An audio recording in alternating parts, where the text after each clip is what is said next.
What's going on, everyone? Welcome back to another FPL video. My name is Mo, and today I'll be going through another one of my favourite drafts, and this one today is the threemium, so 3 premiums draft. So I've had a lot of fun in making this. I've spent a bit of time on this, tinkering around with the team, and I finally think I've nailed it. Is it as good as my original draft? I'm actually thinking about, probably leaving it as this one as well, so that's how impressed I am with my efforts. But before we get into that, if you guys haven't given us a subscribe, hit that subscribe button, and if you haven't hit that like button and you like the content, give us a like too. But help us get some more subscribers before the start of the season, and let's get into my draft in terms of the threemium draft that I have selected. So here it is on screen. We have at back, I've put in Raya. So in my original draft that I'm currently following, I have Edison in goal, but I've gone for Raya.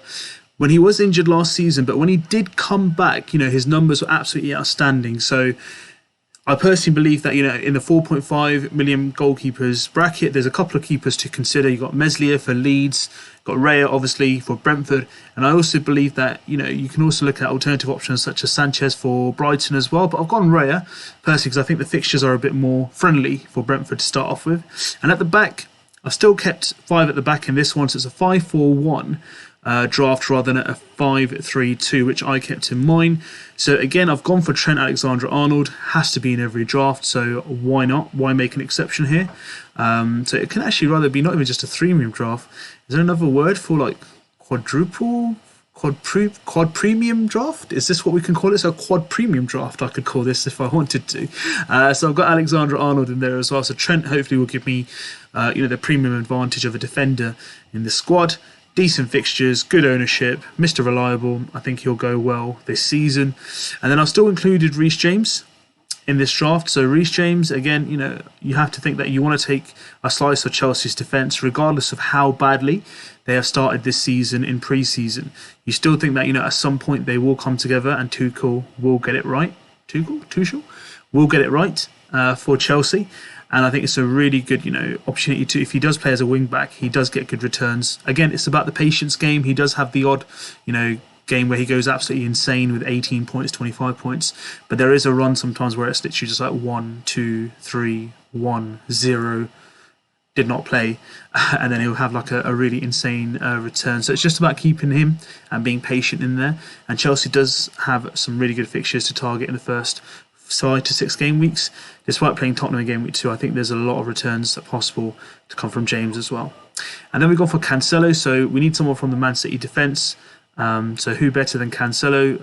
The alternative is Diaz if you want the extra mil, but you can actually downgrade this one, Diaz from Cancelo, and get in Edison as well, and that'll give you 3 City players, so it's entirely your choice. But I thought, we're going to spread our funds, and I think this year one thing I really want to focus upon is not doubling or maybe tripling up on certain defences. Man City's fine, Liverpool's okay as well, but try to avoid it in other teams. So I know people are thinking of maybe potentially a Chelsea double up when the game was released, but I think we should steer away from that. Unless you're City or Liverpool, you don't need to double up on any of the defences. So Cancelo comes in, West Ham away, and then they've got some really good fixtures like Bournemouth, Crystal Palace, to play as well. So there are some fixtures there for them to really target from a Man City perspective. So Cancelo comes in at a good price. I think 7 million's fair. Could have been 7.5 in my opinion, and whereas Trent could have been around 8, maybe 8.5.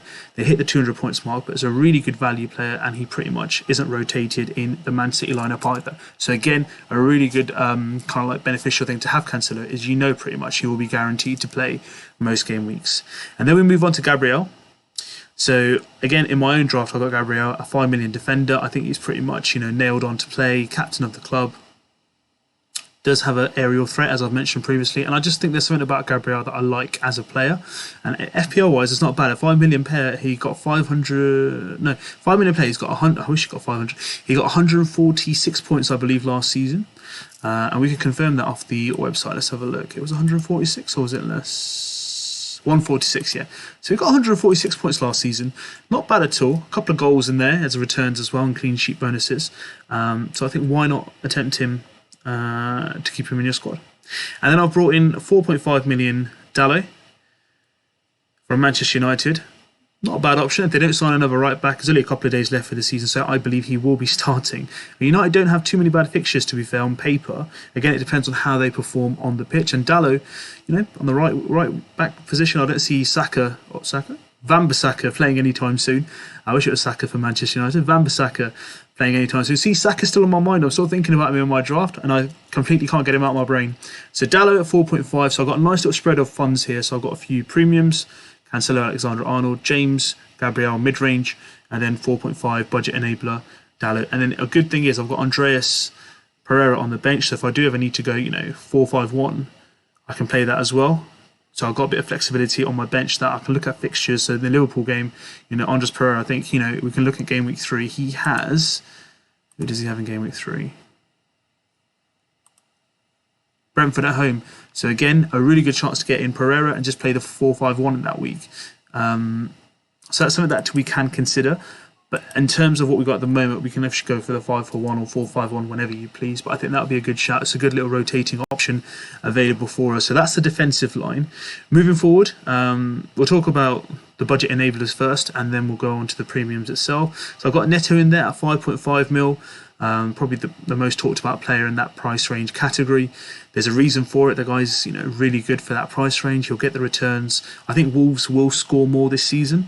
So definitely worthwhile keeping an eye out on him to see how he does, and Leeds away at the first game. So again, Wolves do have some really favourable fixtures in the first 5 to 6 game weeks, so it's definitely worth keeping an eye out. And it's nice to have him in the squad because he'll play when fit, and there is a chance he'll get a goal and get you some real decent returns.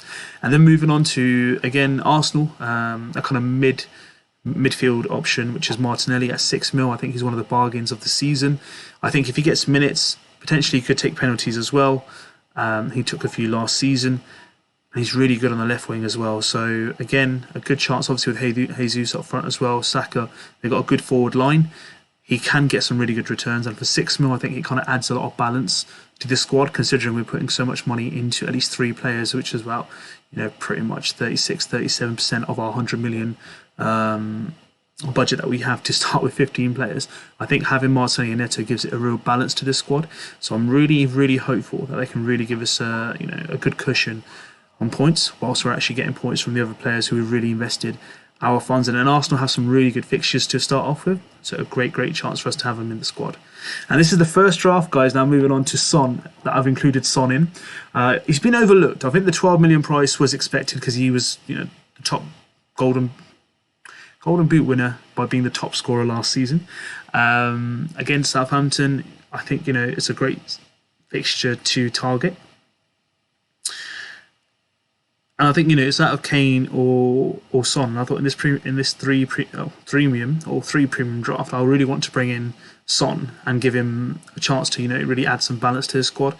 I owned him last season and he did not disappoint, but this season I just can't seem to get him in. I've got him into this draft, and I'm actually quite happy with this draft, to be fair, because I believe Son adds some real value. He's always a threat. Is his minutes going to be threatened by Richarlison? No, I think it's more Kulusevski.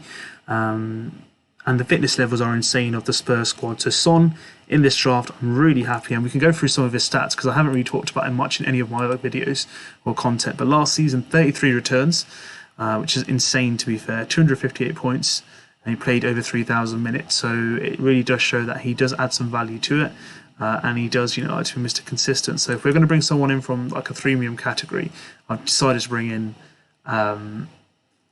Son himself. And now in this week, I've also included Salah. There can't be a draft where I don't have Salah in my squad. 265 points last season. In the last, since his return, he's always got over 200 points. 231 being his lowest, so you have to pretty much include him. He's almost owned by 59% of managers. 13 million is his price, so the price says it all. The guy's worth it. He's Mr. Reliable, and looking at his fixtures, look at this first, 3 out of 5. I'd even say, 3 out of 5 fixtures are literally impossible to see him not having in your squad, and even captaining him in that squad. I know people are looking at Bournemouth for Haaland, but I'm actually looking at Salah for Crystal Palace. I might go differential even in game week 2, so we just don't know what can happen in terms of how good he starts. But this guy's, Mr. Reliable, FPL great, known for his consistency, so he has to be in this threemium draft. There was no way I was not going to include him and go for Kevin De Bruyne, but I just have to bring in Salah for this one. And then we've got Erling Haaland. So again, brand new to the FPL game itself. 49.7% of managers have him in their squad. So first time he's dropped below 50%. Obviously the managers, as you can see on screen, are almost hitting 5 million. He was around 64% when the game launched. But I think, performances from players like Kane, Jesus, pre-season, have really kind of prompted people to rethink their strategy. A lot of people went heavy at the back, Haaland up front, and now people are looking at more the 4-5-1, 5-4-1, 3-4-3, 4-4-2. They're looking at all formations. This is going to be a real interesting season of how we go. But, I added Haaland in rather than Kane because I could have got him in as well. I just thought, if we're going to go for a little bit of balance, we've got attack from all three teams. So we can take the benefit of all three teams like Spurs, Man City, and Liverpool if they, do well in a game week. So Son could be obviously involved if Spurs do really well. Haaland and Salah goes same for them as well. So I really do like the balance of this squad. And then you look at the bench, you got Andreas, who will be pretty much featuring. So you've got that rotating player, Plonge, if that's how you pronounce it. It's gone from Arsenal to Crystal Palace. Be interesting to see how many minutes Patrick Vieira gives him. He is on loan. And then you've got Greenwood as well, basically just an enabler on the bench, and a Forster I've got on the bench as well. So for me, it's Andreas. I've got pretty much players that to rotate with the defender as well in Dallo. And that's what my team looks like for a threemium draft. I'm pretty impressed by it, to be fair, guys. I do not mind it at all. It's nice to see Son in one of my drafts for once. Am I happy with it? Am I happy with it more than my current draft? I think it's because it's new. When I see something fairly new, I get excited by the prospect. But, who knows? I might even submit this in my squad as well. But this is just like a threemium draft I made today. But I'm generally quite satisfied with it. I will be really interested to hear what your thoughts processes are around my squad here. And are you going for the threemium draft? Is this something that you're looking at similar? Have I answered any questions? Any questions you have that you want me to answer, let me know. Give us a subscribe. Hit that subscribe button. Be part of the FPL INKLING family. Join the FPL INKLING League with a code below my screen. And also, if you haven't given us a like, give us a like if you like this video. I want you guys to stay tuned, take care of yourself, hit that notifications icon as well to find out when I release some more episodes. I'm going to be back very soon with some more live Q&As, some videos, and we're definitely going to do that deadline stream on Friday. I want you guys to take care. See you soon.